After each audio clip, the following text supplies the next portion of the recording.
I watch Amateur Radio Roundtable on W5KUB.com.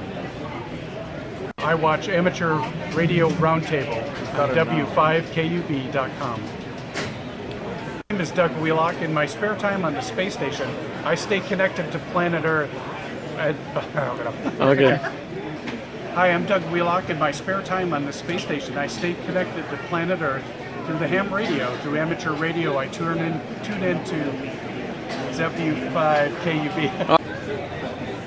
Hi, I'm Doug Wheelock, and in my spare time on the space station, I stay connected to planet Earth by listening to amateur radio. I tune into. Why do I say turn into? Hi, I'm Doug Wheelock. In my spare time on the space station, Did you mess up again? Yeah. Hi, I'm Doug Wheelock. In my spare time on the space station, I stay connected to the planet by tuning in to W5KUB.com. Hi, I'm Doug Wheelock. In my spare time on the space station, I stay connected to planet Earth through amateur radio by tuning into W5KUB.com. Hi, I'm Doug Wheelock. I don't have a lot of time here on planet Earth to watch live ham radio programs, but when I do, I watch Amateur Radio Roundtable on W5KUB.com. Hi, I'm Doug Wheelock. While I'm here on planet Earth, I don't have a lot of time to tune in to watch live ham radio programs, but when I do, I watch Amateur Radio Roundtable on W5KUB.com. I watch Amateur Radio Roundtable on W5KUB.com. I watch Amateur Radio Roundtable on W5KUB.com. My name is Doug Wheelock. In my spare time on the space station, I stay connected to planet Earth. Okay. Hi, I'm Doug Wheelock. In my spare time on the space station, I stay.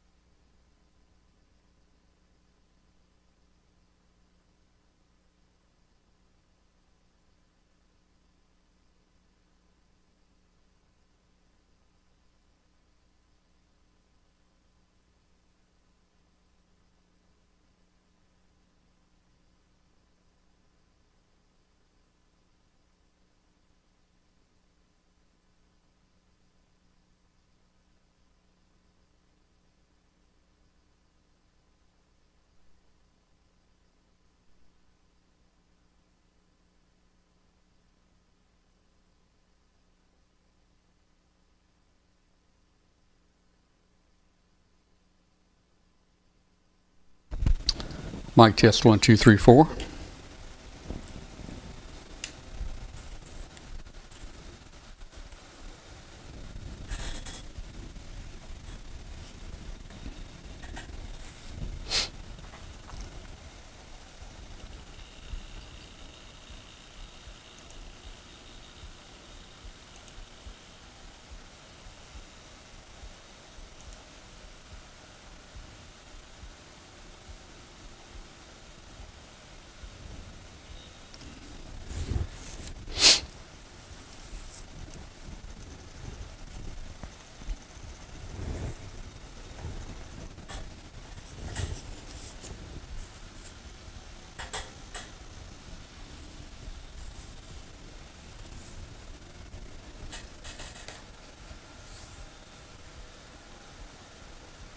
Hello, Jerry, WA9, UKB. Boy, that's almost a great call there, the UKB on the end there. It's KUB on this end, a UKB on that end. We're going to start in a few minutes. We will have a number of people join us here on Zoom.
Excuse me. I'll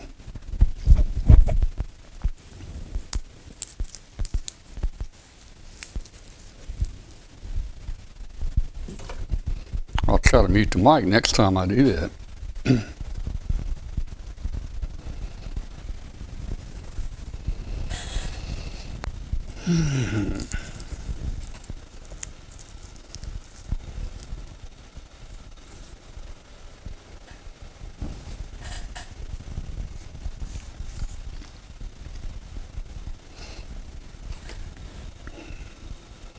Hello, Spike. Good to see you here.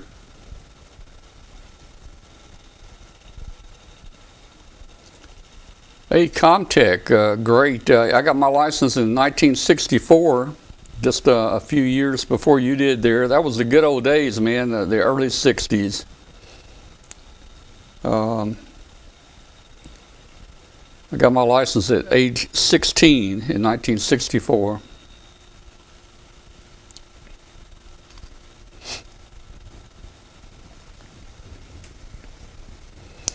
We should be getting some people connecting here, I think, in a minute. Hopefully we will.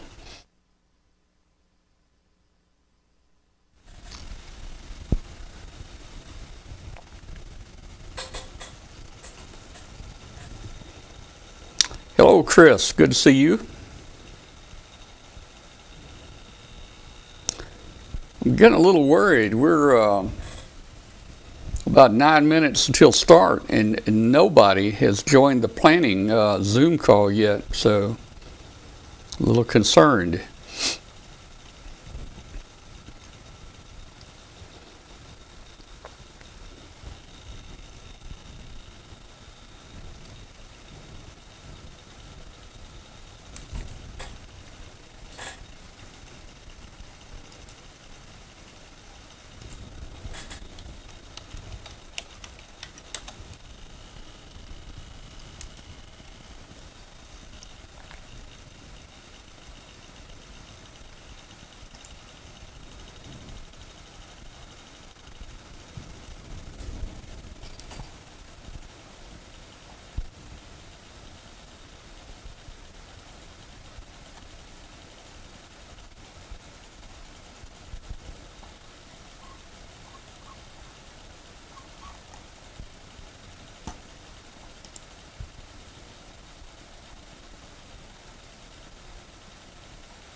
Hello, Andy. Glad you made it tonight.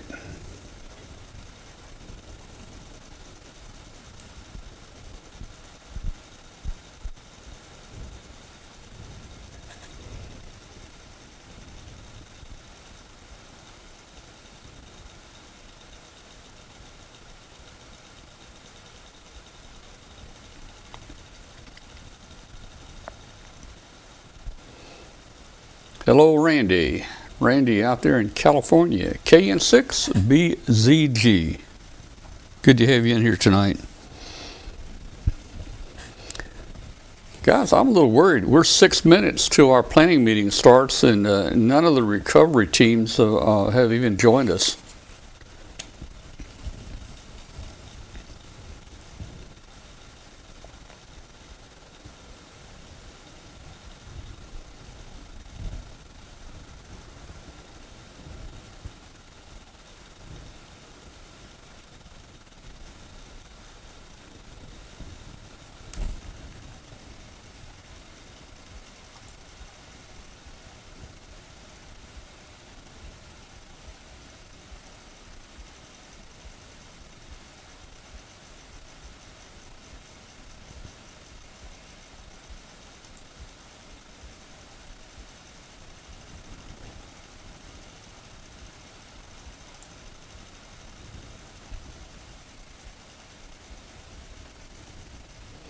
That counts. That counts, Andy.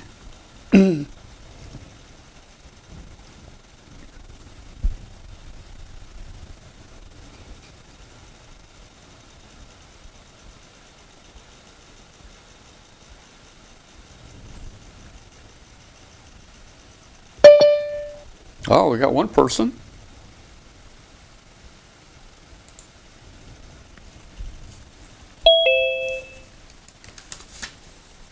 Hello.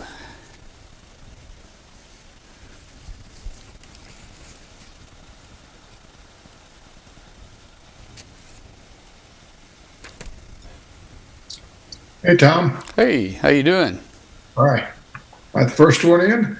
You're the first one here, man. I don't know where everybody is. We've got 4 minutes. What's that thing? What's that thing under your nose, man? Oh, I decided yesterday I'm just going to let it kind of grow out a little bit. So, Oh. yeah.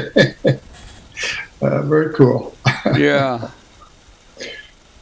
Oh, no, man. It says I have another Zoom meeting running, and it won't let me connect.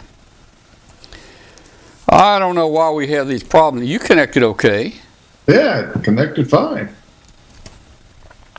I just clicked on the link and followed it in.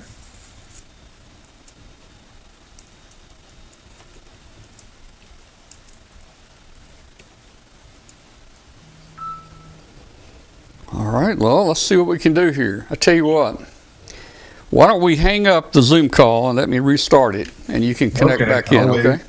Because they're saying that they can't get in, that there's another Zoom call or something going, and we had this trouble once before. So I'm going to end the call, just call back in a minute, okay? Okay.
Okay, hey, Rick, did you have any trouble getting in?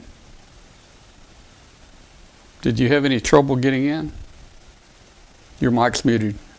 Yeah. Not a bit, Tom. Okay.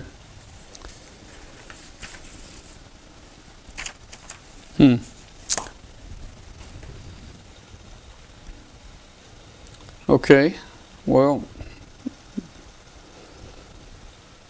There's got to be more people coming in. Bill's telling me that he says the room is in use or something, or there's another Zoom call going, and they won't let him in, so I don't understand that. We had this problem once before, but you got in fine, so...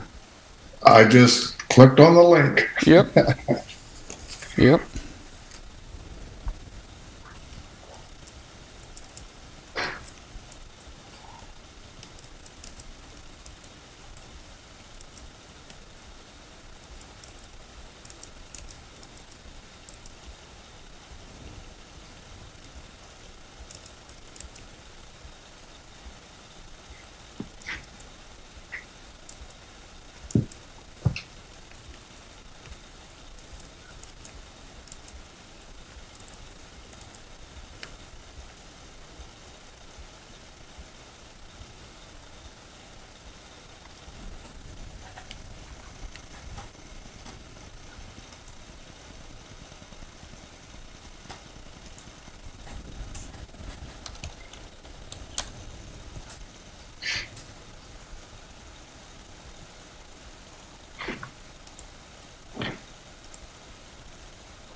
Got another one in here.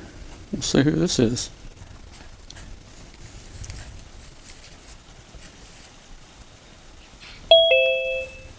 Okay, we got another person. What's that? Ina? Yes. How are you? Okay, how are you doing? Doing good.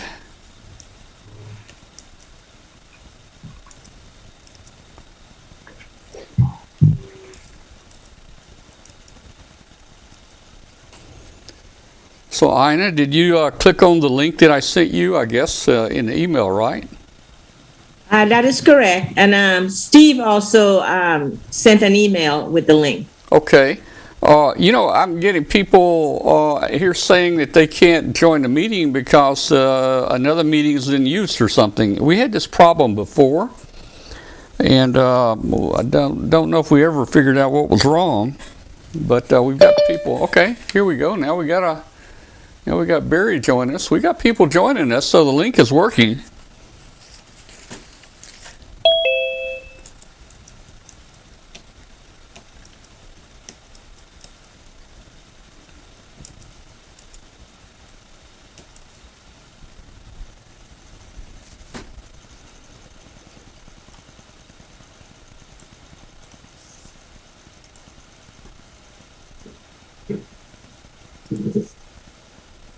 Trying to get send Bill a link here.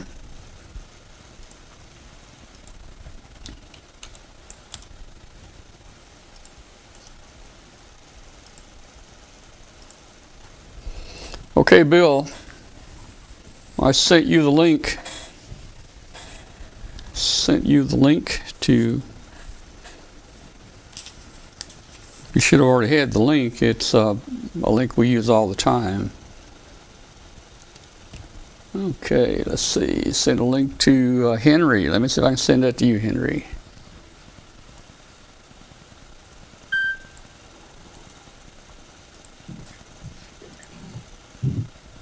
All right, Henry, let's see. W4. HTTP at IEEE.org.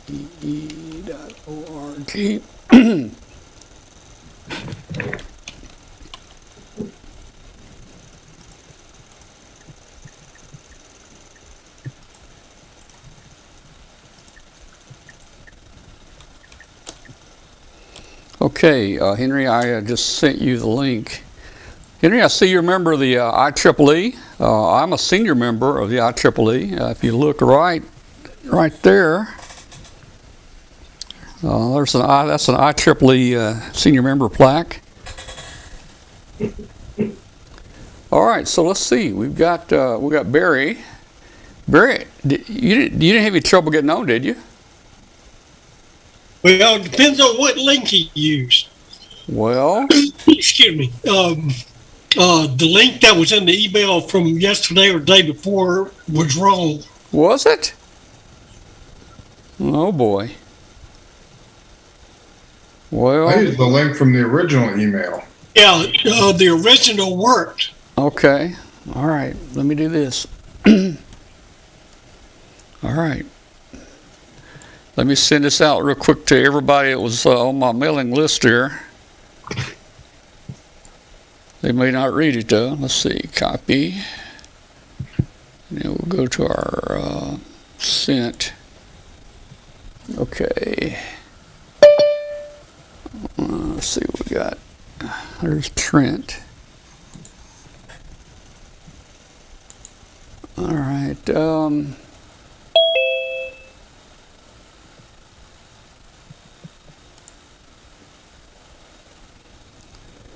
Okay.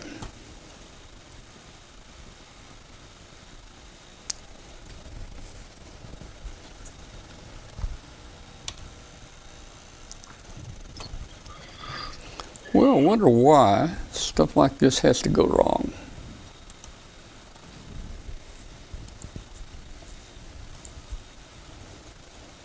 All right.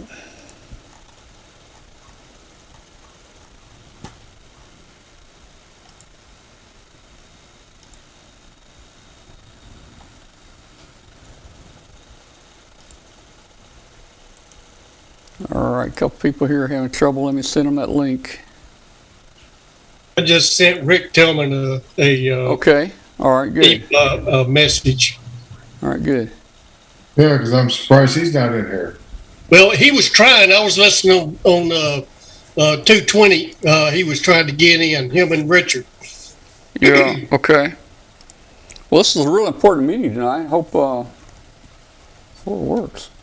Where's Steve? Because Steve, aeronautical. I'm fixing to send Steve a note. Let's see. Tom, Zoom link says you're on another meeting. Oh, well. Okay. Yeah, that's what it says. You're in another meeting.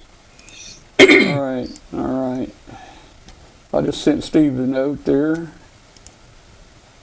Okay. Yeah, everybody says we're in a different meeting. We're starting to get people in here now. Yeah, we got 4 people trying to come in.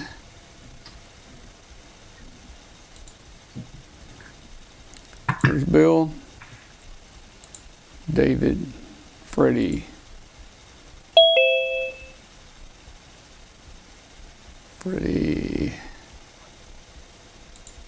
Henry. See if I got everybody. I don't know if I got everybody or not. Let's see.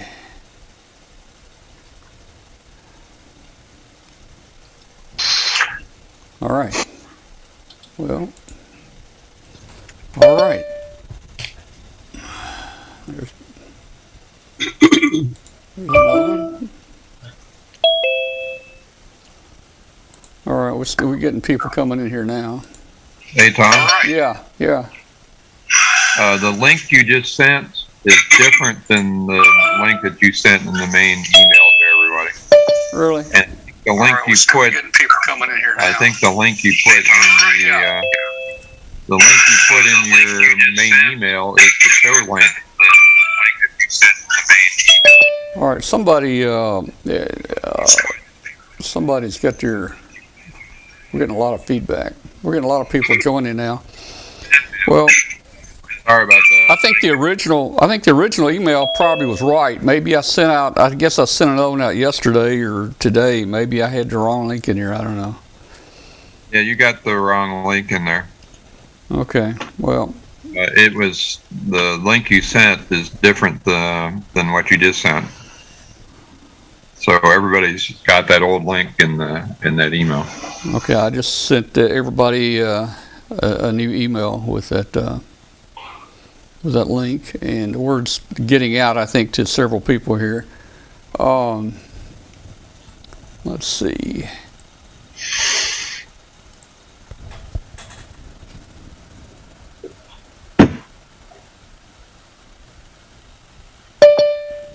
Let's see here. Hi, Hank. Hank's in Bowling Green, Kentucky.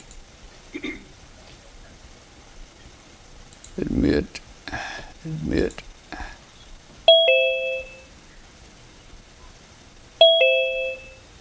Well, I think. Hank and I have launched a lot of balloons together Okay, let's see.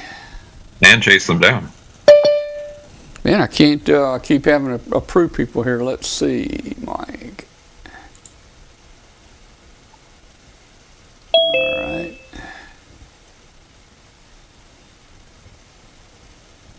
All right.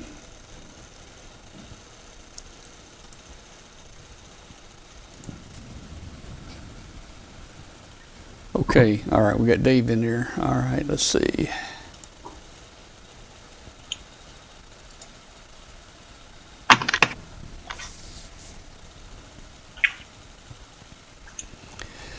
All right. We got Rick in here. Is Rick Tillman in here? I got so many I can't tell.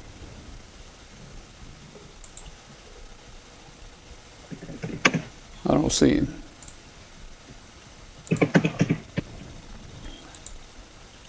All right. View. There's Steve. All right.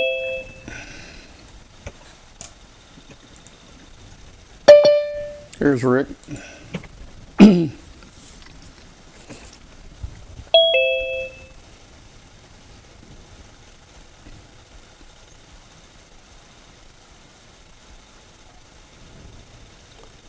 All right. I'm not sure how many we got. Let's see. I would imagine our attendance is going to be low. I expected it not to be just real high. Of course, the link mistake probably also caused some issues. I just sent the new link out to 3 people I was planning to have with us tonight. Okay. All right. I'm going to text them and see if they got that.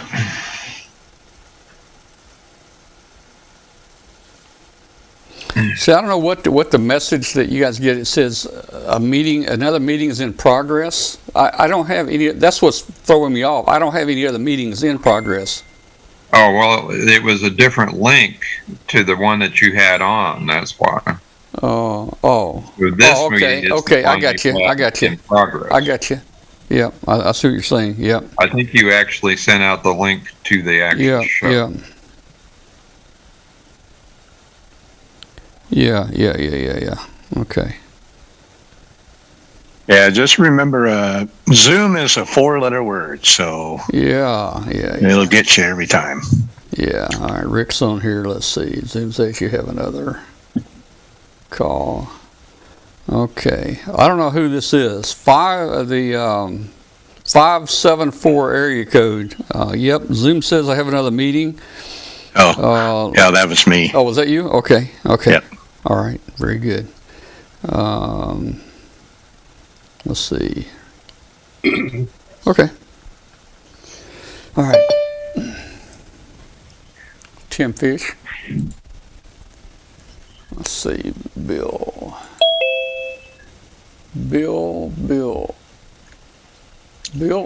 Brown, I'm making you a co-host. You can help me approve people as they come in. And Dave, I'll see you there. I'll just click on you, make you a co-host.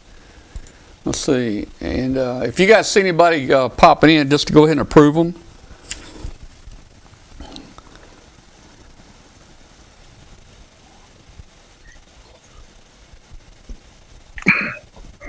All right.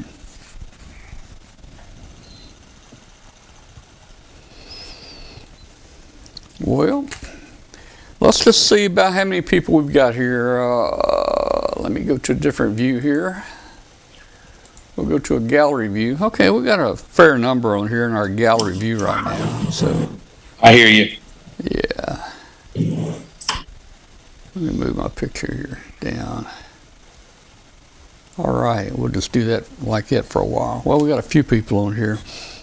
We'll go ahead and get started because I don't know how long this is going to take, or I'm not even sure what's on the agenda here. We're going to play it by ear. If anybody comes in late, we'll just have to try to help them catch up. So you guys are here because of your interest in helping us be maybe an advanced recovery team to help us, find a balloon there. We're going to talk first we'll talk about a couple things. Hey, Dave is on here. Dave has been helping us with the NOTAM. And Dave, are you there, Dave? Yes, sir. Yeah, you want to give us the latest update? We wanted to. We're not required to do a NOTAM, but we felt like we would like to. And when we our first notification, they weren't real keen on us launching this balloon. And Dave can tell us why. I think he didn't really even know what we were doing or even understand the regulations. So, Dave, you want to talk about highball people and yeah, Right. Dave, why don't you go ahead, Dave. Yeah, that's part of it. Normally, I just talk to the local, regional people at first, like the local airport or whatever, and then I'll call like in this case, it'd be Memphis Center or whatever. But this time I went to what's called the FISDO people, which are the ones that are supposed to know all the rules, and it wound up in this case, you could tell that they were not very familiar with doing any highball stuff. So I called, one of them is supposed to get a hold of me yet, so I can answer some more questions, just to make them feel good, basically. I went ahead and we had 2 potential launch sites. One was up just a bit west of Somerville, and then the other one was down in Shelby Farms Park, I think it was. the person I talked with, the FAA person I talked to from FISDO, he was not too keen on launching from Shelby Farms, because it's so close to the Memphis International Airport. But he did say that, of course, most of their traffic is cargo traffic, and it's late in the evening and all that, and we're not going to be anywhere close. He was confused on whether or not we are exempt from the FAR, so I had to try to explain that. But and then this morning I talked with the airport manager at Fayette County Airport, which is very close to the other launch site, and he seemed all real friendly like they normally are in that. And so I asked him if he needed what kind of information he wanted from us, and he basically said the NOTAM would be fine. That launch site is about 5.5 nautical miles from that airport, so it's just under what's called a Class E space, just a little bit. And hey, Dave, and we've been talking with the guy. If we can launch from the airport, he invited us to launch from the airport there. Yep. Yeah, and that I find that's kind of typical. I mean, let's say he does not have any hangar space, so he would not have any space where you could fill up the balloon inside, in case it's a little windy and that. But he did. He was more than happy to, have you all come out and just launch from the airport. Yeah, and we may do that, but I think we also have a good site, a nice grassy area on a farm there. Hey, Dave, you sent me 2 pictures. Yep. Is that what you're talking about right now? Do you want me to pull those up? Yep, go ahead and so here's one. I don't know exactly what it is, but you tell me if you explain scroll it over a little bit. Okay, so the blue area is the Memphis airspace for Memphis International, and which means if you are in there, you're supposed to be under their control, but we're a balloon and exempt and so forth. The yellow is the actual projected trajectory for Saturday morning's launch. And so it would basically, this is kind of looking northwest. If you show, and so the Memphis airspace only goes up to 10,000 feet. So, and that takes about, from the time we launch, takes about 10 minutes or so just to get that high. This is more of an overhead view. So that's where it's going to go in relation to Memphis airspace. So if you have any pilots on that trying to follow it, they'll be, they'll have to watch it because it is over the entire Memphis Class B airspace for the whole flight. And this is launching from the Somerville location. Now the Fayette FYE, which is off to the upper right a little bit, that's that uncontrolled airport I was talking about, and I talked with the airport manager today. And so he really, like I said, he was real nice and so forth. He got a hold of somebody from Memphis Center, which would be the people that we would actually file the NOTAM with, because it covers a bigger area, or at least in theory. But I was not able to get a hold of him today yet. So what might happen, or the way I do it, if I might back up, the way I do it, I launch from an uncontrolled airfield, and then I always call the what's called the Class C airport that controls the instrument traffic going in and out of the airfield where I'm at, and I call them about 5 minutes before launch, and I say I'm ready to launch, and away they go. So that's basically the tower that I call beforehand, and besides filing the NOTAM, and that seems to be what everybody likes, at least from where I'm at. So, but technically, this balloon is exempt because of the size in that. So, and so far though, we've not yet filed a NOTAM, and I haven't been able to get a hold of everybody to make everybody happy. So we really need to file it 24 hours before launch, so we may run out of time here. So I guess it's possible we might launch without filing one. Is that the way you see it? Tom, I have a comment. Yeah, go ahead, Bill. Yeah, the 24-hour, that is true. Basically, if you aren't in that controlled airspace around Memphis during the first 10 minutes, then you just call 1-800-WEATHER-BRIEF, which is 1-800-992-7433. Ask to talk to their highball guy and file a NOTAM, and it goes pretty smoothly. But I will say, when I do travel around, the people here are pretty used to me filing NOTAMs, so, I'm on first name basis with them. Yeah. When I go to other parts of the country to launch and file a NOTAM, there's always questions, and some people are confused. You have to get to the highball guy. If you don't get to the highball guy, you're going to run into, we can't do that. Oh, I don't think you can do that. Okay. Now, if you are in that controlled airspace, you can still fly, but without filing a 3-month waiver. And then it does take a 3-month waiver if you're over 12 pounds. All right, so let's talk. Here's what you do: you talk to the nearest airport control tower, and you ask them when the best times in the morning to fly with the least traffic, and then you just alert them when you're going to take off. All right, so hey, let's look at this picture here. Obviously, is the blue the control space? In other words, we may be in it the whole time. This may not work. Launch from what's that?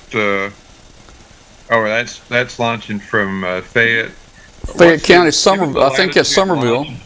Yeah, give me the latitude, longitude of Somerville, and I'm going to run a prediction right now. And see I ran that prediction about an hour ago. Well, and I have it right here. I've got the prediction right here. If you want to see it, here it is right here. I'll just throw it up here. What are you using for your ascent rate and descent rate? Well, right now I've got 3.8 on the ascent and I got 4 on the descent. But I can change those. It makes hardly no difference. You're going to be 5.8 on the ascent and 4 or 5 on the descent, probably. Okay, I'll change that real quick, and I'll put a 5 down here. Now I can't see the right side where you have the stuff. Can you slide it over? Yeah, I can do that. Again, I can change those numbers, and it makes practically zero difference. I still can't see what you're writing in the window there. Yeah, now you can. Okay, and you got it for 1600 launch altitude. Okay, so the latitude is 35.2383, and they do a little 180 on that, 276.49. Yeah. Nice. Now again, I may have just clicked. That may be off a few hundredths of a degree. I just clicked on the map. Yeah. I just clicked on the map. That all looks good. Your burst altitude. What size balloon? 1,000? 1,000 gram. Yep. And your total payload weight? 1,100 kilograms, or 1,100 grams. 1.1 kilogram. Click on the thing that says use burst calculator. Use burst calculator. That link right below burst altitude. It says I got it. Burst calculator. Let me click on it. Okay, I got it. All right, and now you'll have to slide it over so I can see it on the upper left hand. It brings up a little. Yeah. All right. I'll put 1,100 in there. It's a 1,000 gram balloon. That's right there. Burst 33,000. All right. Well, what's your ascent rate? I can't see the whole calculator there. You can't see it? Okay. Let me move this out of the way. It's kind of clunky what they do. and you'll have to move that down into the screen because I can't see the upper left. Oh, okay, all right. No, Let me move it here. Move it down to the right. Well, can you see that? Let's see. Can you see that now? Yeah, there we go. All right. So it came on. Put in target ascent rate of 5.8. Okay. Says the burst and erase the burst 5.8, but you can only do one or the other. Right, and erase the burst altitude. Let me take this one out. Okay. All right, and then click on 5.8. Click the 5.8 again. All right. And let's see here. That should have, where's the, hit enter after the 5.8. Well, what, use values or is it, well, okay. Hit enter. Yeah, Yeah, or you can hit I did. So it says burst here is 28.5, 71 minutes. Okay, there you go. So you're going to be pretty close to, and that tells you how much to put in the neck lift, which actually that's a little too much. Well, I used the KMOT calculator, and I go about. I would usually go 1.5 to 1 2 point. times Yeah. weight. 1.5 times our total payload of 1,100 is 1,700 grams. Yeah, that's about right, but you probably want to be closer to about 2,000 for the small balloon. Mm-hmm. Yeah, I tried about 4.5 for the ascent rate, and that gave me about 2,000. Okay, So all right. if you try 4.5, let's see what 2,000. see what happens. Yeah, all right, so change that to 4.5. Yeah, the ascent rate there. okay, so let me Over there on the right. get back out to this. So I'm going to change. Well, we'll leave the ascent rate at what, 4.5 here, and those are in the ballpark. Yeah. And I mean, I can change that. I can change that by 2 or 3 numbers, and it almost lands in the same place. It might be a half-mile difference. Yeah. That's pretty much, let's see here. That is pretty much what it did today for a flight we did from the university, except that it did not reach, it didn't go over 50,000 feet, so it didn't do that left track. That left track is anything over 60,000 feet. Right. This time of year, the winds are from the east going towards the west once you're in the stratosphere. And so you get that left motion. I want you to look at this. If 1 day later, it goes almost directly west over Memphis City. Yeah. Mm-hmm. So I don't know how accurate this is going to be, but this is a Saturday. That's for 11. That's for 11 o'clock in the morning. 11 o'clock in the morning. I'm going to change it to 9 o'clock in the morning. Yeah, yeah. I'm going to change it to 9 a.m. And there you go. At 9 a.m. it went just a little bit further, but still about the same. And what about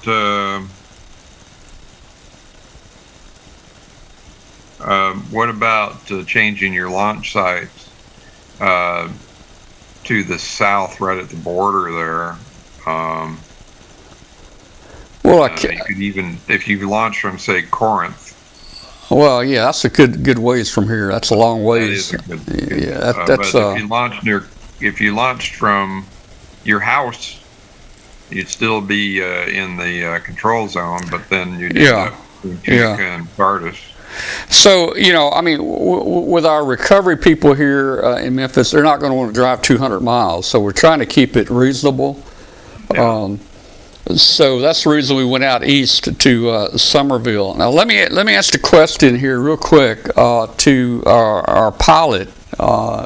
Steve's on here. Let's get Steve in here. Hey, Steve, are you there, Steve? Yeah, I'm here. What does this look bad for you? It's not bad because what you got to. Yes, I agree with what they're saying. You know that whole blue area goes up to 10,000 feet, but those different white lines there. What most people say is think of a Class B control zone as a wedding cake upside down. Okay. So as you get closer to right in the center, it goes down to the ground up to 10,000 feet. But as you go out, you've got some space up under there that you can get under. Okay. So I can, except for that spot right there in the center that kind of looks like a circle with a, with an extension on it there at the north because of the north runways. I need to stay out of that space, but the next band out, I can go up to 1,800 feet. So, and I do that quite a bit when I'm flying around town. So that's not a big deal. Yeah. And you get farther out, I can go 3,000 and 4,000 feet. So. What about bringing the launch site a little bit farther south, just due south of that? Well, that might be a possibility. We'll have to find a site though. Right. Well, I have to. I ran the prediction earlier today, a couple hours ago, and the only thing I was a little concerned about is there's actually an airport there at Holly Springs, and you're getting awful close to the airport at Holly Springs when it's coming down. Is that just a small little airport? It's another small uncontrolled airport. Oh well, I wouldn't worry because these predictions are going to be plus or minus a few miles. Yeah. Like I said, I just wanted to point that out. Now, not only that, but that area is sometimes a gateway. There's a VOR there, and I don't think it's used quite as much, but it's kind of one of the gateways coming into Memphis. But it's not a big deal. But the things you want to avoid are, I see what looks like a wilderness area in Holly Springs National Forest. And that could be pretty rugged. Yep. Yep. Yeah. And if it goes a little farther south, you're in Sardis Lake. You got the lake to the south. Yep. And if you go up slow, you could extend your flight out. All right. Faster than normal, you're going to come right over to Collier. I don't want to do this. But you see the mouse right now? Yeah. What if I launch on this side of the river? Well, then you'd have to get over there. Well, I would, but I'm wondering if it's going to stay. It would probably stay. Well, this has turned into quite a predicament tonight. Yeah. You need to come over here and launch it. Well, I don't think all our volunteers will want to drive to Huntsville. You come over to Corinth, and I'll come over.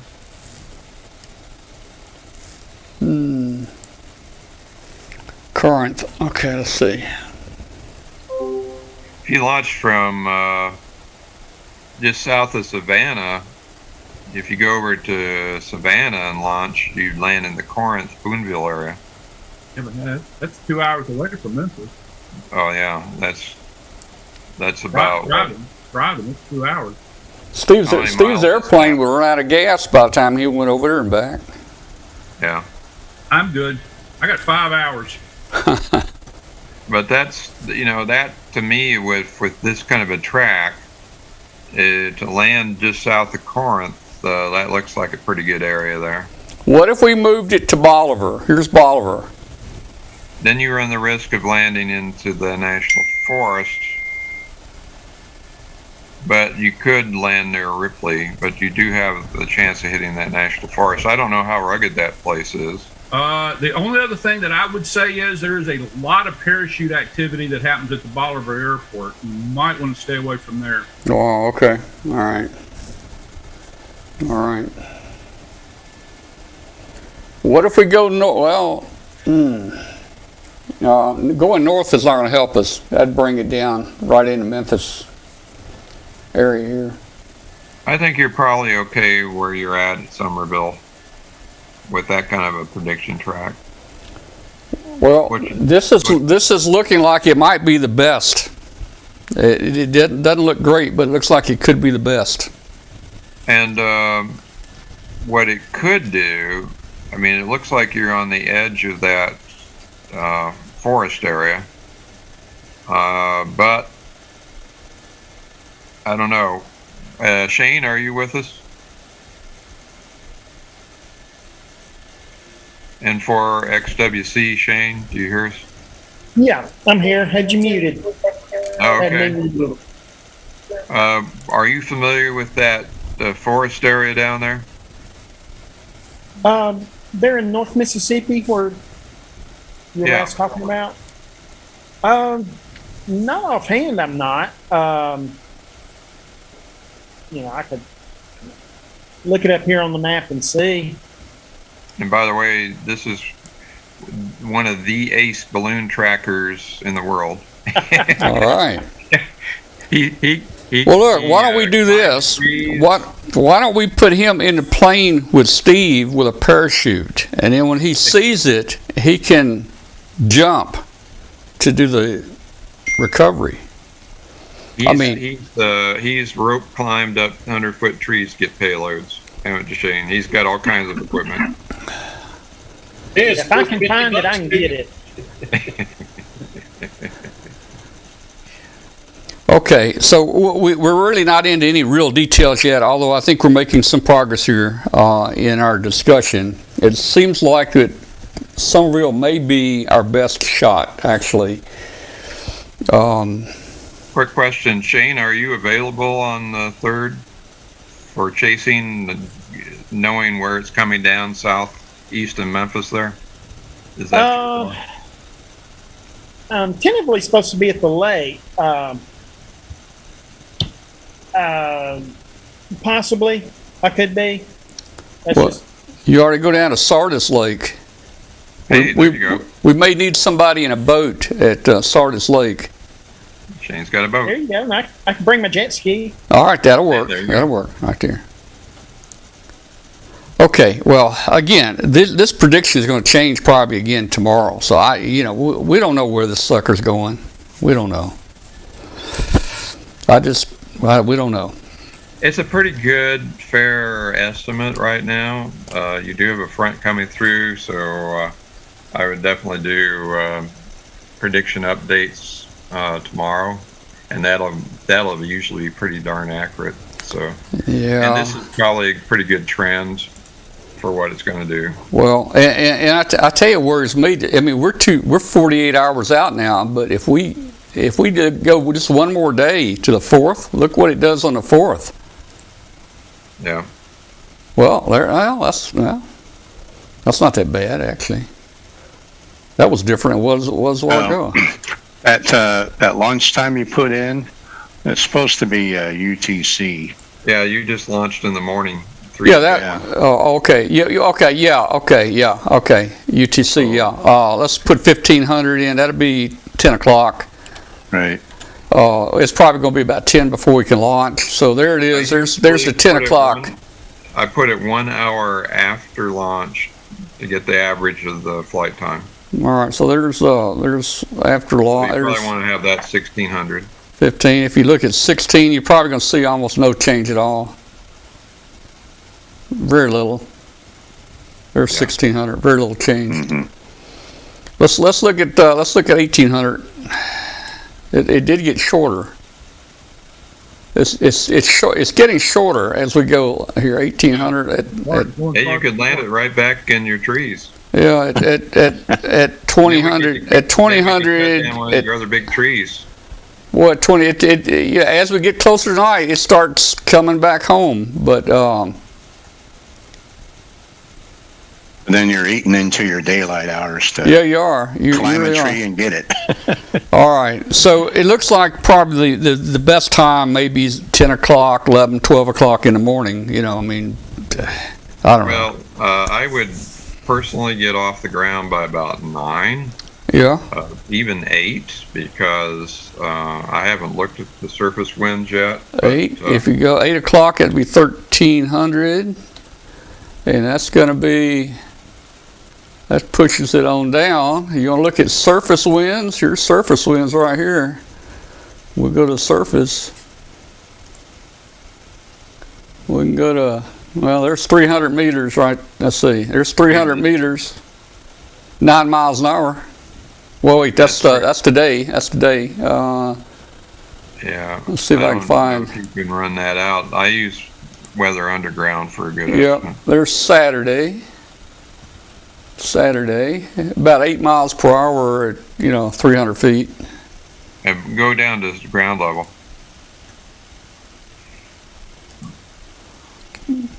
3 miles an hour.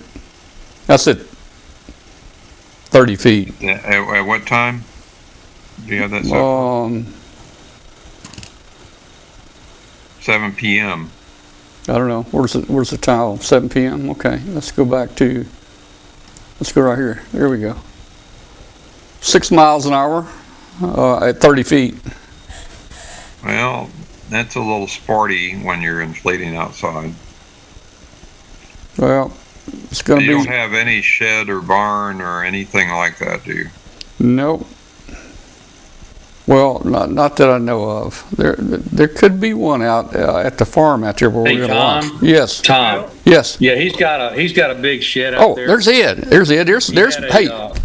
He's got a he used to park his RV in there. And I'm asking him now if it should be cleared out, so you can probably get in there and fill it up and then walk out and launch it. Okay. All right. This is everybody. This is Ed Harrison. He's the main man here with a team. He's the one that's going to put the gas in the balloon, man. I lost you. Oh man. Well, that's okay. I went away. I mean, I'm there. I'm there, Ed, but you're there. I went away. I hit something on the computer. I don't know. Shoot. Anyway, you mute me if you want. I'm talking to Bill. Basically, he's got a big, I don't know, 30 by 20 something out there, so. Okay, so he's got a building that we can gas up in. Yeah, I think so. And then just walk right outside it and probably launch. Get out of this. Okay. And get back in it again. Okay. You know how tall it is? At least floor to ceiling? No, but I do know that you can drive a Winnebago in there. I mean, and yeah, maybe 11 feet tall door or something. Mm-hmm. I'm not sure. Well, we'll make it work. We have to hold it down to the floor. Yeah, I mean, 1,000-gram balloon with that kind of lift would probably be about 8 feet in diameter, so you'd probably be okay. Yeah, the door's big enough. I wouldn't want to do like a 1,500-gram balloon with 12 pounds of lift. Then you need a bigger door. Yeah, there's been times I've crawled out on my hands and knees. We've done that. All right. Well, Ed, Ed can crawl out with it. He's the gas man. That's his responsibility. Yeah. I'm just the guy. That's his responsibility. What I'm suggesting is, if you do not have access to a shed, then you probably want to get off, start inflating the balloon around 8 in the morning. Go with the principle that hot air balloon pilots do. They don't lift off anything past about 2 hours after sunrise. All right. If I can get Ed up early, and it's an hour drive out there from here. So if I can get him up early and get him out there, it'll take us about 30 minutes from your house. Hey, Tom. Yeah. Yeah, this is Hank in Bowling Green. Hey. We launched one a couple of years ago in a park here, big, same size balloon you're using, and we had some wind. We took some poles and put up tarps to make a wind barrier. It worked pretty effectively. Okay. All right. Yeah, I've seen videos where people actually held sheets up, to hold the balloon. We just had stakes, poles we put up, well, hopefully inside the building there we'll be in good shape. Okay. All right. So All right, I think we've decided that we're going to launch it from Somerville. That's probably our best spot. We've got a building we can fill it up in. We'll try to do it early. Closer to 8 a.m. is better, so we'll try to do it early. Okay. Well, 9 would probably be all right. All right, well, nine's what I was shooting for. Yeah, if you got a shed, then 9. If you're doing it completely outside, then they go a little earlier. All right, so 9 a.m. we're going to shoot for that. We're going to shoot for Somerville, and it's going to take this dog leg thing back down south of Memphis, down into Mississippi, but that still keeps it in the general area here for our support people. Now, so let's move on to a different thing part here, so we can cover a lot of this. Hey, Tom, who all's going to be chasing? Well, I don't know. That's what we're going to find out here. Let's kind of take a roll call here. If you guys can just tell me real quick who you are and if you're going to actually be chasing it, and maybe who will be with you. Hey, Rick, I think you and Richard. So, Rick, you go first. Are you in Saturday morning?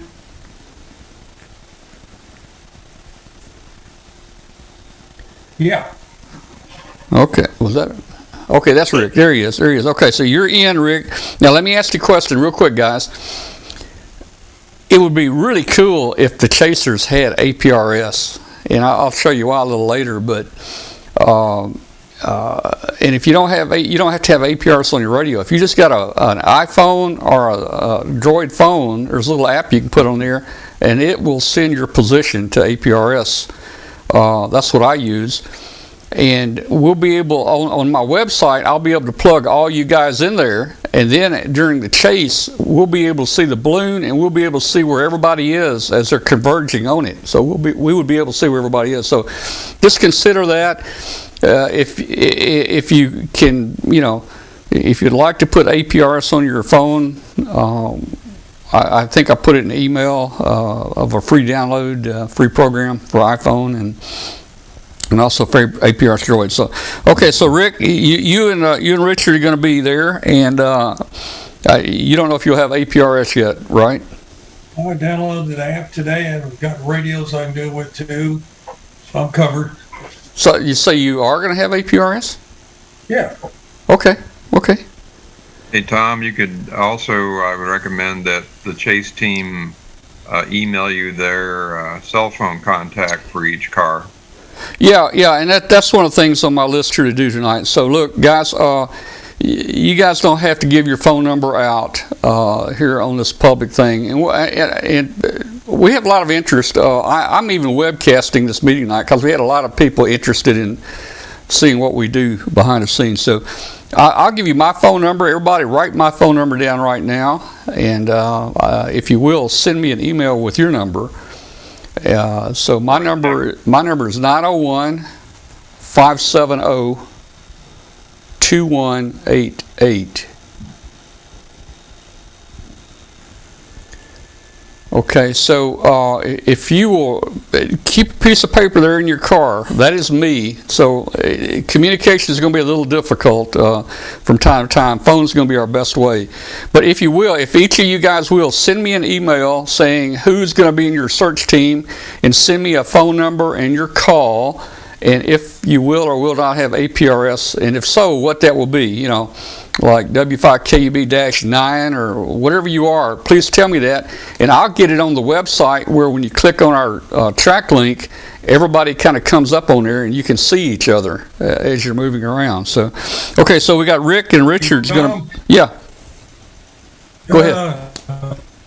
Plus, I got another Joe and another Rick on board here. I don't know how we're going to do this as far as overall. I'd like to be able to split it up in 2 teams and not just, 2 to a car instead of 4.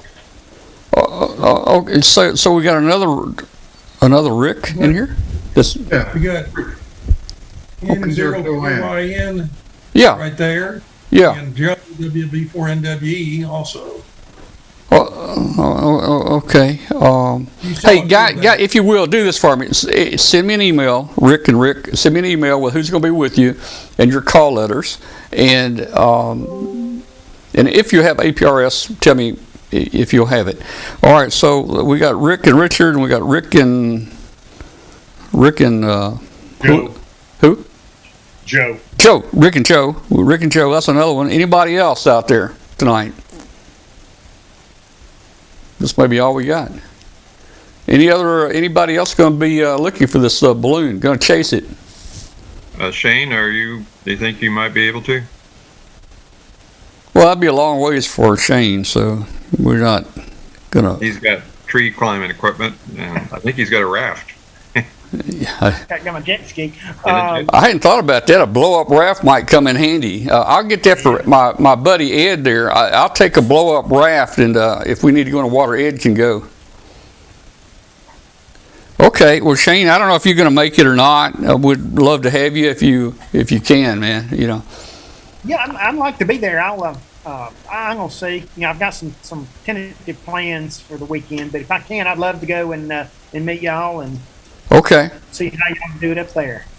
Okay, very good. So right now we've got Freddie's on here with me. We got Freddie, me. I'm Tom, and Ed. We'll be in my truck. Maybe Fred and Tom. We got Rick and Richard, and we got Rich and Joe. So that's 3 vehicles that'll be going for it. We've got Steve in the airplane. So yeah, I'm going to have Barry with me, and we've got I think I see her on here, Ina. Yeah. She's on here. Yeah, Ina's in here. Yeah, I saw her. She was at field day. She's interested in going. She's actually private pilot instructor and got some Civil Air Patrol search experience. So that'd be a great. Yeah. Okay. Great. So we've got 1, 2, at least 3.5 counting Shane there. 3.5 on the ground. Teams on the ground plus 1 in the air. That's 4. I mean, that's acceptable. If anybody else wants to join us, they can. So that'll be good. Now, just to let everybody know, we're going to have Bill. We're using one of Bill's high balloon trackers. It's going to transmit APRS every 60 seconds. And we're also going to be using Zoom. We're also going to be using Find Me Spot. Find me Spot. Trace. It's called Spot Trace. We're using the Spot Trace GPS service. It's going to give us latitude and longitude. Now, here's the deal. The APRS, after we get up in the air, it's probably going to start working. Maybe 1,000 feet. I don't know. We don't have many eye gates around Memphis here, but once we get up in the air, it's going to start working. It should work all the way to 100,000 feet. Hopefully it'll come down. It'll be working every minute down to 1,000 feet. Now, once we get below 1,000 feet, what was that, Bill? That particular tracker not only transmits on 144.390, 10 seconds later it transmits on 144.340, which is a clear channel. So you could set up an eye gate in your vehicle. I know Shane's got that capability in his vehicle to actually, whatever he receives can transmits out to APRS-FI. So even if it's on the ground or low out, not hitting eye gates, you can pick it up from your launch site. All right, well that's good to know. I've got an eye gate I built up here that I can put in the truck. The only thing is now I'm going to have 8 computers running in the truck, but that's okay. We're going to have plenty of room, I think, to do this. So that's a good idea. I'll try to put an eye gate in the truck. I can't guarantee it. What I was going to say is, somebody had a comment? Yeah, this is Trent. Yeah. I'll be in the chase. I'll be coming from the Bolivar area. Yeah, okay. And I'll either have a fellow hound with me or one of my kids to help me out. Okay, very good, Trent. And hey, send me an email. Again, send me an email and tell me who's going to be in your truck or car with you there and whether or not you have APRS, okay? Okay, I will have it. All right, so let me do this. Let me just show everybody. I'll try to get this thing moving here as fast as I can. Let me go to my website. If you go to w5kub.com and click on balloon up in the top up here, if you click on balloon in the top menu, it'll take you to our balloon page. And on this page, I've got a little update here saying the flight's going to last about 3 hours, so you can track it, blah, blah, blah. Oh, here's an update. I'll try to put the latest update in here. This says here, well, this says models indicate landing will be near Bolivar, but that's changed. But I'll try to get the latest update here. If you want to come on down, there's a link here for our show. There will be a computer in the truck, and we'll be webcasting live the launch and our chase from our truck. So that's right here on our W5KUB YouTube channel. Now, if you come on down, click here for APRS every 60 seconds. If you click on this link, it'll open a window, and it will show you the position. It'll show you the position of the balloon right here. Actually, it's the balloon's there, and my yellow truck, which is white, by the way, is right there. Steve, I've got you in here as -9. I don't know if you'll be -9 in your airplane or not, but so you can see our vehicle, you can see the airplane, and anybody else on APRS will be able to see where they are in this area. So back to this. So the first link here will get you APRS tracking, and you can look at that on your telephone and use your phone for tracking. If you just go to this website right here. Also, the next link down is our spot trace tracking. It's I'm paying additional for every 2.5 minutes. That's the best it will do. But if you click on the spot trace here, it'll open a window, and this will show the satellite tracking here. There's a button up here in the top right that says live. If you click on these others, you can actually see where it's been, but there's a live button here. So here it is. If you click on it, here, it will give you a latitude and longitude, and it'll give you the altitude right here. So that's kind of cool. So you've got APRS tracking on my site. You've got spot tracking on my site. The next link down is the model prediction, and this will be, I'll try to update this if you're interested in it. If you click on it, it's going to give you the map of where it thinks it's going to land. It may or may not. Okay, so Quick comment. Yeah, go ahead, Bill. If they track using tracker.habhub.org, as it's coming down, it will give an on-the-fly prediction of where it's going to land. Now, let me ask you about that, Bill, because do I have to have a high split turned on? No. Okay. If you go to tracker.habhub.org, it will give you an actual prediction of where it's going to land. Yeah. Okay. So what I'll do, I'll put another link right here, a third link for tracking for tracker.habhub. That's right. The HabHub will show a little. And you can just the link. You can set it up to only display your flight on HabHub. Yeah. Okay. Yeah. So there, if you get confused about all the different tracking, just go to w5kub.com and click on balloon, and all this is right at the top of the page here. The APRS tracking, the spot tracking. I'll put HabHub tracking in here, and we'll have a map of the predicted landing. Now, let's talk a little about the tracking. Again, and if I can put an eye gate in the car, we might be able to get APRS after it gets very close to the ground. If not, that's where we hope our spot trace comes in. Our spot trace is the satellite tracking, and it should work on the ground unless the box is laying upside down. If the box is upside down, I don't think we're going to get any tracking. So but we're hoping we'll get tracking down to the ground. And the nice thing about the Spot is if somebody finds this and takes it home, hopefully Spot will take us up to their house where we'll know. Now, I have tested it upside down, and it doesn't get as many reports through, but it does. It did work? Okay. All right. Now, what I have seen some people do is put a little weight on the bottom and put it in one of those gyroscope things. Yeah. That always points up.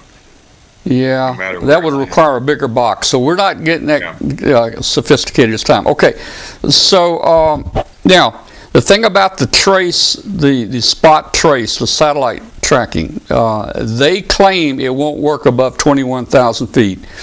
I called the engineers and talked to them. There's no hard cutoff. That's basically because of the cold weather, and the outside temperature. We're well insulated, and this sucker's going to be laying on top of a camera, so it's probably going to be really warm. So I have seen other people that have used the Spot trace, and they said it worked up to 60,000 feet. Why did it stop at 60,000? Well, maybe it just finally got cold. I don't know. 60,000 feet is a COCOM limit for some GPS modules. Could be. They interpret that. There's a law that you can't go 600 miles an hour and be above 60,000 feet. Some manufacturers interpret that as an or. Yeah. And so some of the GPS receivers, and maybe the one they're using in the trace, just may stop at 60,000, but it'll come back on. So it'll come back on. Well, it's going to come back on, and if it goes faster than the speed of sound, I think if it goes Mach 1, it won't work either. I think I read, but the air is very thin up there. Actually, no air. And Bill, I don't know at what altitude your parachute's going to catch wind, but it actually opens up immediately. Does it? It's going to be dropping at about probably 80 miles an hour initially. I was going to say, I watched one flight, and it dropped 30,000 feet really quick. That first 30,000, it went down. And fast. then it's just like a capacitor discharge curve. Yeah. And it'll slowly, it'll start slowing down as it gets lower. All right, so we got the tracking, we've got the APRS tracking, we've got the Spot tracking to help us kind of as a backup. And now, once again, when you set up an iGate for the APRS, set it for 144.340. Okay, and that way it'll only it'll only pick up the one. Yeah. You won't be tromped on by stronger signals that way. Yeah. Okay. All right, we can do that. All right. So let's see, where was I?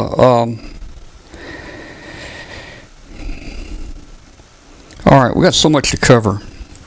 All right, I'll try to get an iGate going. I mean, I'm gonna need a bigger battery in my truck, I think. Gee. Okay. So I'll try to set an iGate up. Oh, I know what I was gonna say.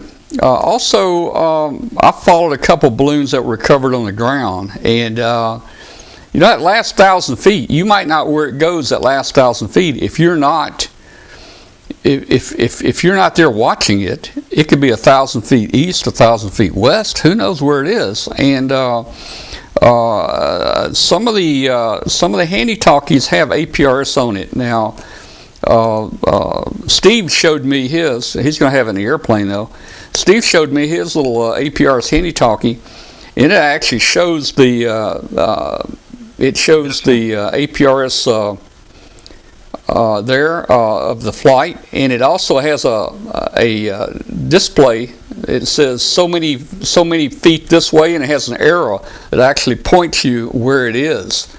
So when you get on the ground, if you had that, it would actually point northwest. The D7A has that. It'd be over there. So that is cool, but we're not going to have that. Steve's going to have it in the airplane. So Steve, I think you're going to have to drop some bags of flour or something out of the airplane over the site,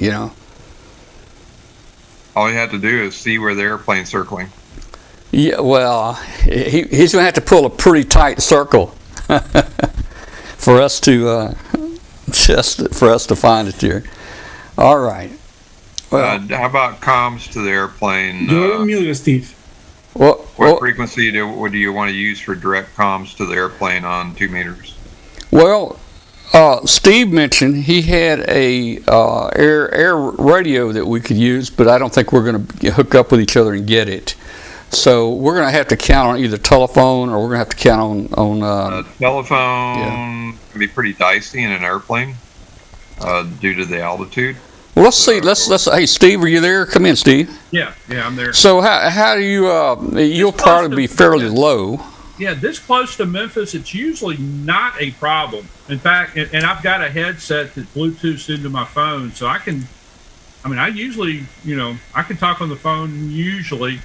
Now, the other thing that I was thinking, if we wanted to use, because like you said, if I just had that one radio, nobody else could kind of hear what's going on. If we wanted to try to use one of the repeaters, I think I could put an earpiece under my headset, and I should be able to hear, what's going on with that, and should be able to talk. So we could try that too. Well, I was wondering. I'll have my handy talkie. Okay. I think communications from car to airplane, even on 2 meters, a direct frequency, and why don't we pick a frequency? Well, we got so many to pick from, but what I was going to say is I think we'll be close enough that maybe 2282 or one of the Memphis repeaters might provide some fair coverage. I know there's a problem with the 2282 repeater right now, but anybody got any suggestions on maybe a repeater that we would use, knowing that here's the area that we're going to be in right here. So, well, Germantown repeater's not too far from Collierville. So here's Germantown right here. What's the Germantown repeater? What frequency? 625, 146, 625. 146, 625. It's located on top of the Germantown water tower. Does it have a PL? Yeah, 107.2. 107.2. Okay, all right. You think they care if we use that?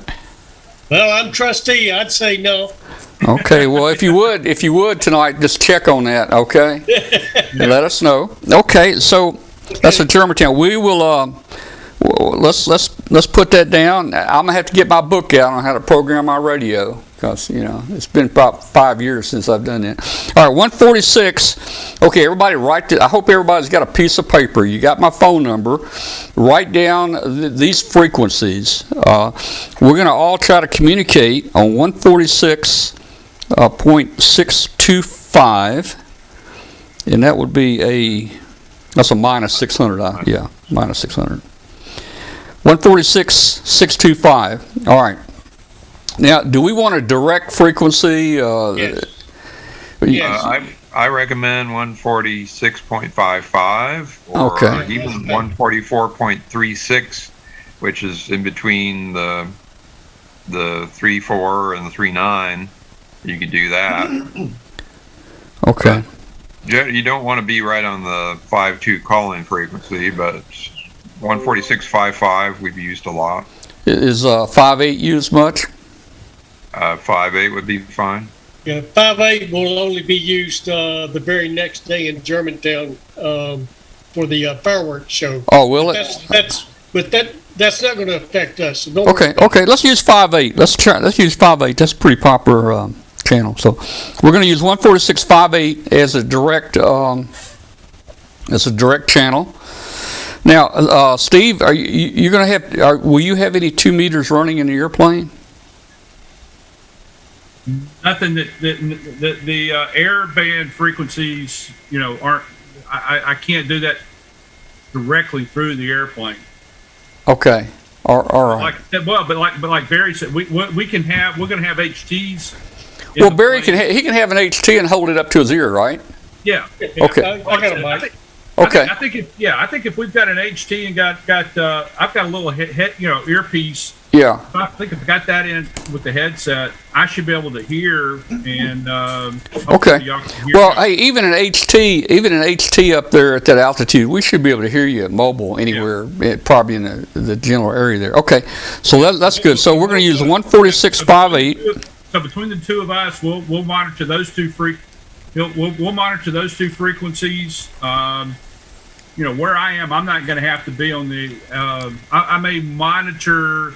What's going on with the nearest airport that we're at, and if it's getting close to an airport, I'll advise them what's going on.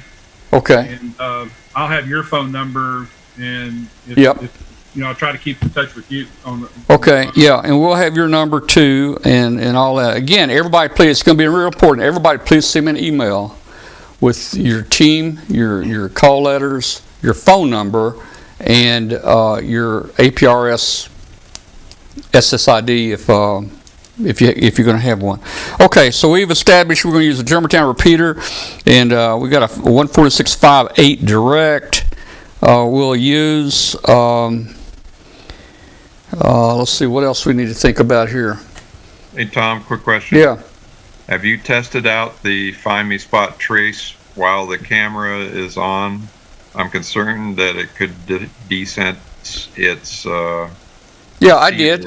I've run it for 5 hours multiple times with the spot trace right on top of one of the cameras. So it worked. I've had previous versions of the spot. Yeah. Not work until the cameras died out after it lit. Yeah, well, I moved them around. Of course, the spot doesn't see anything unless it's moving, so I had to keep going out there and moving it. Another tip: right before you lift off, shake the spot package. Shake it to get it going. Yeah, the vibration or the movement. Yeah. Because there may not be enough movement on liftoff to activate. Yeah. All right. So give it a little, shake for a minute or so. Okay, so we'll do that. Okay, let's see. Hey guys, there is a $50 reward that I will pay to the first team that recovers it. I don't know if you guys saw that movie. It's a Mad what was it? Mad World or something like that. That's it. It had every comedian in the world in it. They were all chasing this money at the end of the palm trees that looked like an M or something. So, $50. You need some palm trees at the landing zone. That's right. It may live. Yeah, $50 for whoever gets there first. If it's a tie, you guys are going to have to fight it out. Hold the fight until we get there with the camera. We'd like to webcast it. And then whoever wins that, or if you decide not to fight it out, you have to split it. You might want to bring some boots with you. You never know where this thing might be. You might want to bring. Raining. I've got some boots that I'll be bringing with me. Supposed to be raining on Friday, tonight and Friday. So. Oh boy. Be wet out there. Hey, safety. Of course, everybody knows. If the thing's hanging from some power lines, you probably shouldn't try to get it down. We called the power company when that happened. Yeah, if it lands in somebody's backyard and you think it's in somebody's backyard, you need to ask permission. Maybe let them know what we're looking for, and just Same goes for if it's out in a cow pasture, try and find the landowner before you go out and have the bulls start chasing you. Yeah. Out on a farm, if you can find what you think might be the house that runs the place, just stop and say, "Do you own this property?" Or the neighbor. Yeah. Okay. Okay. Videos. I'd love to have videos. As I mentioned, we're going to be webcasting live our drive and our hunt. We're going to webcast the launch. But I would like everybody with your phone, try to get me some video of you in the chase car. Maybe, some comments, or maybe you talking on the radio or something like that. If you actually get to the balloon that's coming down and you see the parachute, please try to get video of it coming down. That would be cool. Steve, we want some neat video from the airplane. Barry, you can do some selfies, and he can also get you and Ina and some of the activity in the airplane, activity on a search, And especially if you see the balloon and you can circle the balloon, try to get it on video. And what we'll do, we'll try to take all this different video and we're going to try to put it together into a single video. So please try to get some video. I will post on the website. I will try to update the website here as far as Tom, one comment. If you are going to make a video, make it horizontally. What was that, Freddie? If you are going to make a video, remember to put the phone horizontally. Yeah. Hold the phone sideways. Yeah. Hold the phone sideways. I don't like the up down. Hey, that's for photographs, man. Hold it sideways. We're 16 by 9, so hold the phone sideways when you take the video there.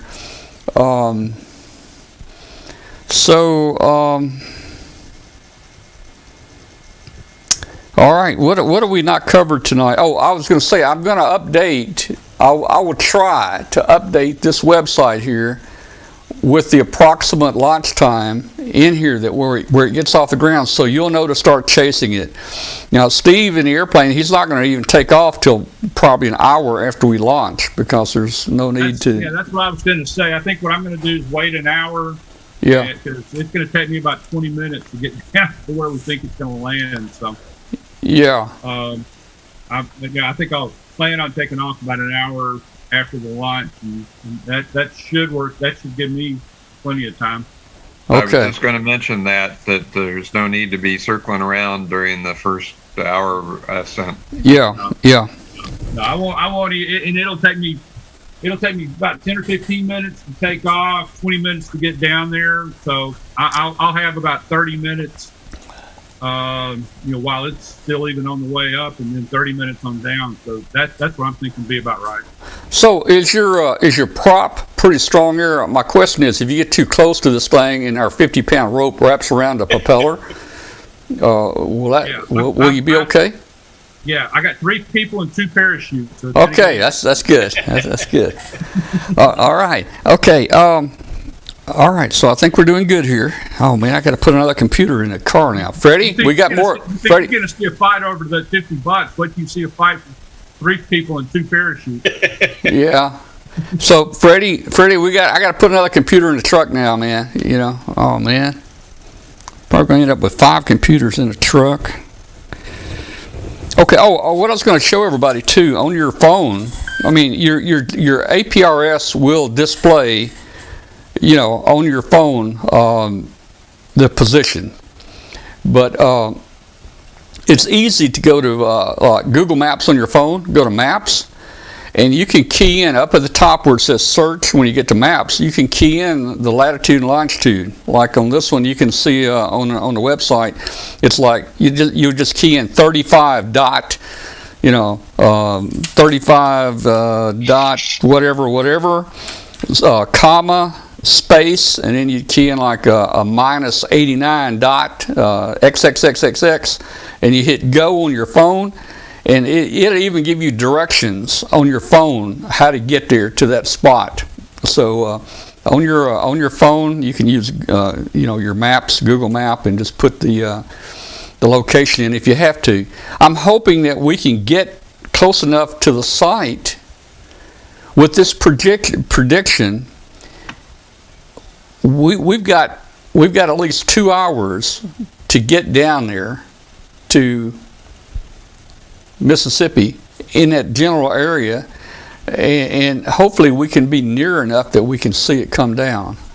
So and I think what I'm going to plan on doing is when I take off, I'm going to head toward where it's planning on bursting, and then where it's planning on landing, and just kind of doing a loop around those 2 things to kind of see what's, and then as we hopefully we will get APRS information and I'll fine tune it from there. But I think if I kind of head I'm going to head first to the burst area, and then just kind of do a loop between there and where it's supposed to come down, and just kind of hang out in that area. Well, this thing right here is going to burst right about Red Banks. Yeah.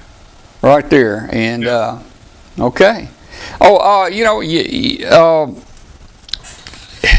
if it's a clear day, you may be able to see this thing even at high altitude. It's going to be 25. It's going to be almost 25 foot in diameter. So if you're within 10 miles of it, yeah, and it's a clear day, you should see it like a shining star in the sky. Okay. Well, it's going to be 20 miles up, so you have to be within 10 miles under it, right? In a circle, kind of. Hey, Tom. Yeah. Can you go back to that predicted map for a second? Yep. I wanted to give you a little quick and dirty estimate of the actual landing site based on this. Yep. So if you measure the distance of the from the burst to the landing, that distance in heading, okay? Yeah. In this case, what is it? Pretty much due south of the burst point, and get the distance. There's a distance underneath there. So figure out, let's say that's 7 miles, for example. Okay. All right, and it's due south. If it burst earlier along that western track on the APRS track, figure out what's 7 miles and due south of what the last reading on APRS, and you can figure out where it's going to land just based on the APRS map. So you're saying if it bursts here where the mouse is, it's going to come down right here like this. It'll land in Waterford. Yeah. Okay. I got you there. Okay. Well, it's going to be hard for me, Bill. You're the one with the experience. So if you're watching this thing, maybe you tell us when it burst. That's a little quick trick that I learned when I'm chasing these things. Yeah. So I guess the only way we're going to know it burst is just looking at the altitude, right? You'll know it. If you are tracking it on tracker.havhub.org, a little parachute symbol shows up on instead of a balloon. Now, how does it know? Because it's noticing that you're dropping in altitude. Oh, okay. Okay. All right. That's okay. So I will add tracker.havhub.org to our link there. It also gives you an estimated landing spot. Okay. Which actually is not too bad. Sometimes it goes a little long. Today it was goofed up because we descended very slowly, so it wasn't fast enough to trigger that it was coming down. We were doing an experimental valve to float a latex balloon at 40,000 feet, and it didn't quite work, so it just went up and then it went back down the same rate. Okay. It's a triangle shape. All right. So what are we not covered here? What are we missing? I was checking the NOAA forecast for sky coverage, and you should have no clouds according to them on Saturday morning. Okay, that's which good. Makes your video a little boring. I like to have some clouds. Yeah, for sure. Another thing, Tom, on your surface winds, get an idea of where they're going to be at that time of launch, because if you're coming out of a barn and you got a crosswind, you don't want it slamming into one side of the door or the other.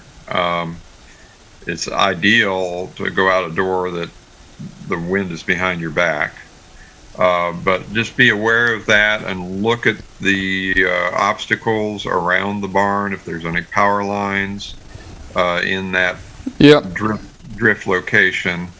Just be aware of that before you let it go. The other technique, if it's windy, you can put gloves on and what I call praying to the balloon god. You can pull the neck of the balloon down low, and you can have about 3 people on the balloon on about 120 degrees apart, holding the balloon from slamming around. Yeah, we may have to do that. I just got a text here. The barn that we can use, 14-foot tall door, 14 foot tall, 16 foot tall inside. The door's 14. We just need to get the pitchforks moved that are all sticking up outside out there or leaning against the place. Okay. Or inside. It's a clean barn. Concrete clean barn? Steel walls. Okay. Power line going across the whole property. All right. Not that big a deal. And the other thing, once you're out in position, make sure the balloon and the flight train is tight and the balloon is upwind, perfectly upwind. Yep. And make sure that the people who are holding individual payloads, if you have more than one, don't grab onto it. Just have it resting in the palm of their hand. So when you release the balloon, it'll pull it out of their hands. Now, if it's under 5 knots and you do this, sometimes the balloon will drag the payloads towards the balloon. So be prepared to kind of move backwards if it's light winds. Yeah. If it's under 3 or 4 knots, you can just reel the whole thing straight up and hang on to the bottom payload and then just run with the wind and let it go. But I would only do that if it's under 4 knots or so. All right. Anything else? Anything else? Anybody? You got any ideas, thoughts? I think this is going to be a fun deal unless we land on a control tower at the Memphis airport. Or on one of those windmills. Yeah. Oh, you don't want to do that. All right. Oh, okay. So back to the NOTAM. Or Dave, a nuclear power plant. Yeah. Go down in the cooler on Right the in the nuclear power tower. plant. Yeah. Can I go Almost inside did that that cooler there and get that thing out? We came within a half mile of doing that once. Yeah. Wow. Okay, so Dave, you'll maybe get more information tomorrow about our NOTAM, and you know our location, Dave, and you got all the information, basically, the weight and size and all that stuff. You can help us there with it. Right. And then you're planning to launch about 9. Yeah, I usually you have a window. Yeah. 8, I'd say 9 to 11 in case you have any troubles. Mm-hmm. Can we give them a window? Can we give them a window like that? I usually tell them, I know it's a 3-hour flight. I'll start like at 9, and then I'll make it 4 hours or 5 hours. Yeah, but what if we don't start at 9? I mean, are they? Are we supposed to call? You think they're going to want us to call them right before we launch? That I don't know. I mean, you probably want to call. I would call the airport manager at Fayette County, regardless, and just tell him what's happening. Keep him up to date. Okay. Since it's kind of close. Other than that, I don't know yet until they call back. So you don't have to call unless you're very close. If you're in that controlled airspace with Memphis, you would have to call in. But if you're launching outside of it, you're outside of the controlled space, right? Well, the launch site is just about 0.3 of a nautical mile right underneath the wedding cake. So they're, once they get up to, I think that side or that end, it's 1,800 feet to 10,000, if I remember right. So once you get up to 1,800, you'll be in it right after lunch, just for 7 minutes or whatever.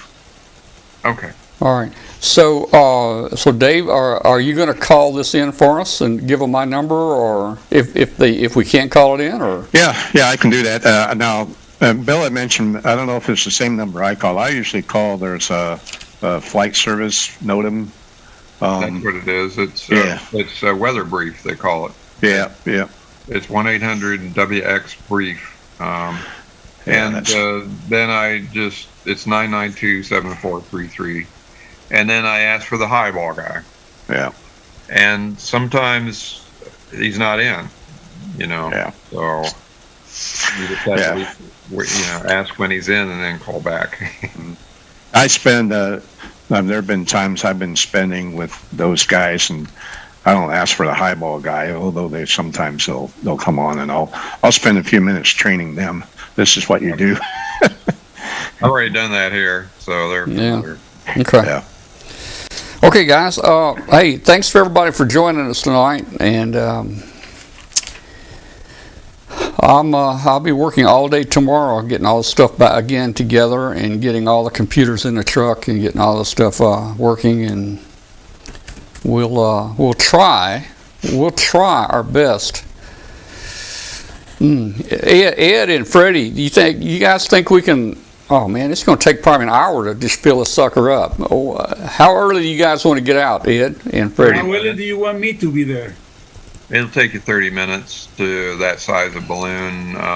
It'll take you maybe figure 30 minutes to set up, and then about 30 minutes to inflate the balloon. And it'll take us probably 45 minutes to drive out there. So that's a couple hours right there. If we launch at 9, we'd have to leave by 7. Yeah. Yep. Okay. Yep. I don't know. That's awful early for Ed. I mean, you can launch at 10 since you're in a barn. Then you should be okay. Okay. All then right. you run into some issues if it's windy when you bring it out of the barn. It can get pretty icy. So, okay. Then you would want to put 3 people around the balloon with gloves, and the person holding the neck of the balloon would have to be keep it a foot above the ground and kind of crawl along while people are. All right. So I'm going to do this. I'm going to set the time. I'm going to set the time for 10 watts. I'm going to set the time of launch at 10 a.m. And get it off earlier, that's fine. I'm setting a time for launch at 10. That means Freddie and Ed, we've got to get together and head out at 8 o'clock in the morning for us to note them from 9, starting at 9 though, just in case you launch a little earlier. Yeah. Okay. All right. And then I'll make it 5 hours. Yeah. Yeah. All right. So again, I'm looking at the predictions. Depending on how fast it goes up, if we do 1,000 feet a minute, we're looking at 100 minutes. Right? Well, yeah, it'll slow down a little bit. I mean, it'll slow down in the ascent as it gets higher and higher. But if you start out at 1,000, it might wind up at 800 or. That all depends on the drag of the payloads, though. Yeah. He's going to be flying next to nothing. So I figure, okay, that's 100 minutes. I guess on the rough average, we're talking about 2 hours up. And about 30 minutes down. Yeah. Well, it's probably closer to 40 minutes. I think it's going to take 44 minutes. I think it's going to take 44 minutes to come down. Probably because you got a light payload and a 4-foot chute. So, 3.5-foot chute. Yeah. You're going to use that 42-inch one? I just like the colored one, or whatever it is. Well, I sent you 2 colored ones. Well, I didn't like the color of the other one. Well, okay. The one this is orange and yellow and green and. Yeah. Well, one's 42 inches and one's 36. Yeah. Now the 42 is that with it laying out flat, or is that with it inflated? And when it's inflated, the sides are going to come in. You measure it from the top of the loop to the bottom of the thing and multiply by 2. Okay, I did that, and I think it was like at least 20 inches. Yep, it's 42 inches. So that's the 42 inch. Okay. Yeah. Okay. It'd be 18 on the 36. Yeah. Okay. All right. Thanks everybody for joining us tonight. Send me that email. It's going to be real important to get the email. And I've got 4 or 5 computers I got to install tomorrow, and now I got to install additional radios too. Hey Tom. Yeah. If you got a minute after.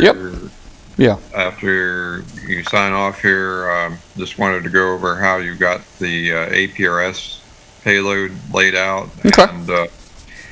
And what I would recommend you do is turn on your camera payload on the ground, stretch it out in the yard, and put the APRS payload up on a box or something in the yard at the distance you're going to be flying from it. Yeah. And make sure that APRS payload doesn't get desensed by the camera payload. All right, I've got them about 15 feet apart. Hopefully that's good. Test it out and make sure that it doesn't get desensed before you fly. Yeah. Well, if that don't work, I guess I can hang it about 50 feet below. No, 15 feet ought to be pretty. Yeah, it ought to be. Okay. All right, guys, everybody. Hey, thank you. Hey, lots of work tomorrow, and then stay tuned to the website, w5kub.com. Click on balloon. We'll try to post the time and everything there, and I'll try to post these frequencies and everything on there. send me an email who you are, who's going to be with you, if you got APRS, and your phone number. Thank you, everybody. Good night, everybody. Good night. Good luck. Right. Let's see, I got a phone call coming.